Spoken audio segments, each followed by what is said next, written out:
Hi everyone and welcome to this video.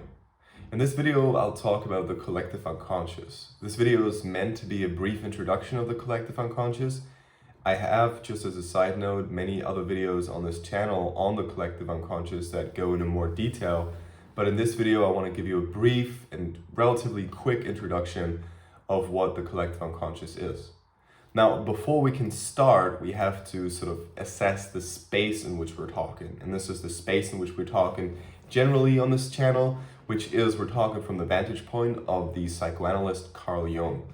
Carl Jung was a psychoanalyst who worked around the turn of the 20th century. He was a student of Freud. He lived in Switzerland, and he developed, beyond Freud, he developed several notions about the psyche. He was thinking about the psyche, and especially the psyche's embeddedness in the structures that are not conscious, that is structures that we cannot control, that are beyond us, that we cannot deliberate on, if you will. Now, let's get right into his notion of the collective unconscious then. The collective unconscious being one of his most famous developments beyond Sigmund Freud's notions. Now, as you know, we think about the psyche, the psychological makeup of the human being, if you will, as a structure that is essentially split into two halves. Now, this is the psychoanalytic view of things. It goes beyond sort of the ego psychology view of especially American psychology, but generally modern psychology, research psychology of today, where sort of we're only interested in our sort of ego structure, and therapeutic interventions also only work on this level of the ego, trying to sort of mold behavior, nudge us into certain behaviors, but kind of disregarding a proper collective unconscious, or differently put, a proper unconscious, let alone a collective unconscious, right? Even Freud's and sort of Freud's students' theories of the unconscious, take for instance, very popular student of Freud, Jacques Lacan. Lacan himself, being a French psychoanalyst, always only worked or continued to work on the level of the personal unconscious. Now, you see that for Jung, there are three levels of the psyche. We have the level of the ego being that which we're sort of acting through or acting with in everyday life, that which we can deliberate on, we can reflect on, we can sort of, that which I call the narrative structure of the psyche, sort of the question, who we are, is answered by the ego. Now, if someone asks you, who are you? You'll answer, I am XYZ, and you'll tell essentially the story of your life, right? You reiterate a story that you've been telling over and over again. Now, your life, of course, has more facets than the story you'd be telling. And these facets, some of them you may have just forgotten, and that's irrelevant to some extent, but some of them will have sort of trickled down into a layer that we would call the personal unconscious. And the reason why they've sort of trickled down, if you want to stay with this very simple image, is because you have, as Freud would say, displaced them into the unconscious. You've perhaps repressed them because the memory was traumatic. Now, this trauma would sort of arise from, let's say, a conflict between the ego's assumptions and the reality that you encounter. And there are other reasons for repression, but this would be a general, or a most general sort of reason. So the unconscious, the personal unconscious, is a structure that is formed, that emerges through life, especially it emerges, at least in the view of sort of modern interpreters like Lacan, with the initiation into language. The unconscious would be sort of formed. Now, the collective unconscious was proposed by Jung as a structure that is complementary to this personal structure, personal unconscious, and the ego. Jung doesn't deny the existence of a personal unconscious, but he says there are forces that go beyond our individual life, our individual existence. And these forces he referred to as the collective unconscious. The main difference between the collective and the personal unconscious is that there are many differences, but one of the main differences is that the collective unconscious is not born out of the individual subject, as is the personal unconscious. The collective unconscious, on the other hand, exists before the subject. The subject is born into the collective unconscious. This means that the collective unconscious is not sort of owned or situated within the subject, but more it is a space that is spread out across the world, and the collective unconscious has participants, so humans, but also structures in general that take part in it. And these structures, as I already hinted at, can be human, but they can also be non-human. For Jung, the collective unconscious is sort of the fundamental layer that is at the fundament of the world, so the world that we see around us, sort of the nature that grows, as well as the human psyche. Now, there are many debates how this exactly plays out, and there are essentially, I think there are two dominant views. One view is that the collective unconscious is a psychic property, so it is a human property, and that we project, because it's a human property, and we are so sort of embedded within it, we can only argue that it is the fundament of all of reality, but we don't know this for certain. Now, this is sort of an idealist view of the collective unconscious, or of the Jungian sort of quest in general. Another view would be that there's actually two distinct aspects of one underlying collective unconscious aspect, or unus mundus, like one world, and these two aspects will be the physical and the psychic reality of it. So that means that sort of this collective expresses in two different forms, or takes two different shapes. Now, I think these views are essentially boiling down to the same perspective, and this perspective is that at some level there's a unity between the human that exists as you and the humans in plural that exist around you and have existed in the past and the future, and the nature that these humans are embedded in. And by nature, I also mean the environment in general. This includes sort of animals, obviously, as well. And this idea really of the collective unconscious, as you commonly hear about it, is that the collective unconscious includes the entire history of humankind, the entire history of what we have sort of grown up as a species. And really prior to that, what we have struggled with as animals, and so on and so forth, if you follow the evolutionary theory or the evolutionary view.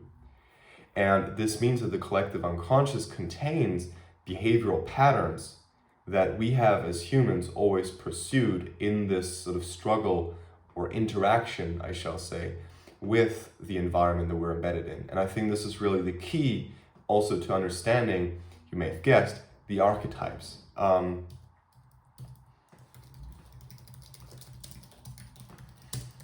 Let me just write down timestamps here. For those who know my videos, I always write down timestamps so you have so you can navigate the videos easier. And by the way, please do consider subscribe the channel, and also if you're interested in these topics and you want to read further, I put a link in the description to this video where you can enter your email address, and I'll send you a reading list of Jung's work with recommended readings. And I think that's very valuable to have some structure. It's an annotated reading list, essentially. Now, to understand the archetypes, what is key is that you understand that the humans have always interacted with their environment over time, and that this interaction has been sort of stored in its most condensed form within the collective unconscious. Now, the collective unconscious then acts as what Jung would call the trajectories of the psyche. The trajectories of the psyche being the ways in which interaction with reality can unfold, or typically unfolds. And this quickly becomes can unfold, because sort of all possibilities have already been lived out. Like, you're not alone. That's the fundamental message of the Jungian quest, as always. But I think in this context, it's quite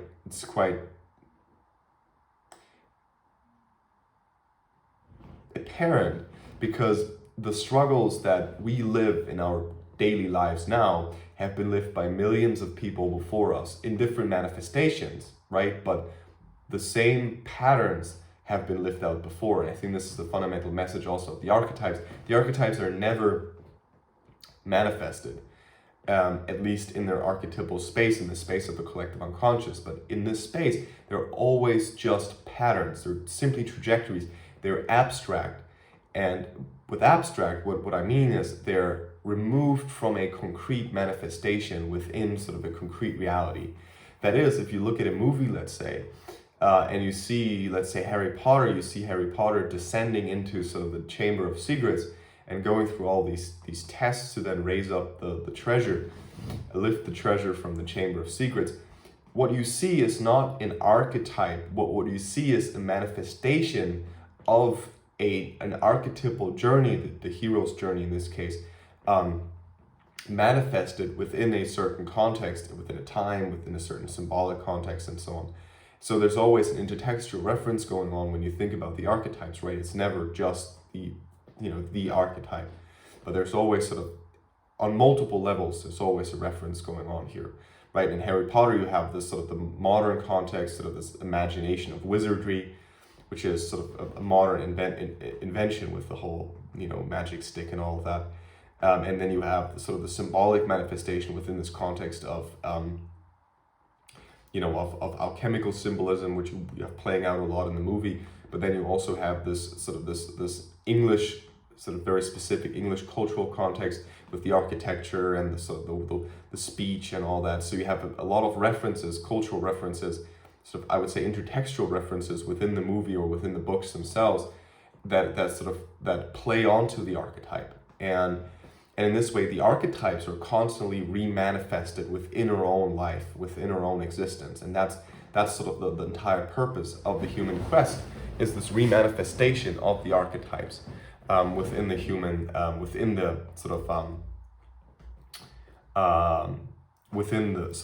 reality, because the archetypes are fundamentally cut off from reality. And I've made a video on this,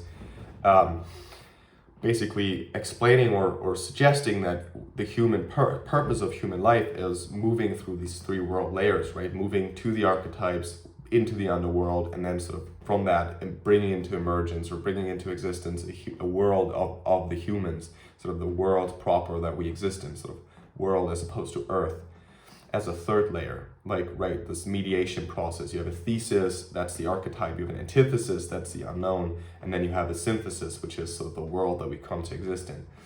And I suggested in this video, and I suggest this in one of my books, it's titled "And Always Within a Never." You can, if you're interested, and you find a link in the description again. But I suggested this here as well, as if you sort of the fundament of the human purpose of existence is precisely this process of mediation. And it's actually implicit in Jung's work that the archetypes can be transformed. They're no fixed entity. They've grown in a time, as Jung says, where consciousness was not as light as it is today.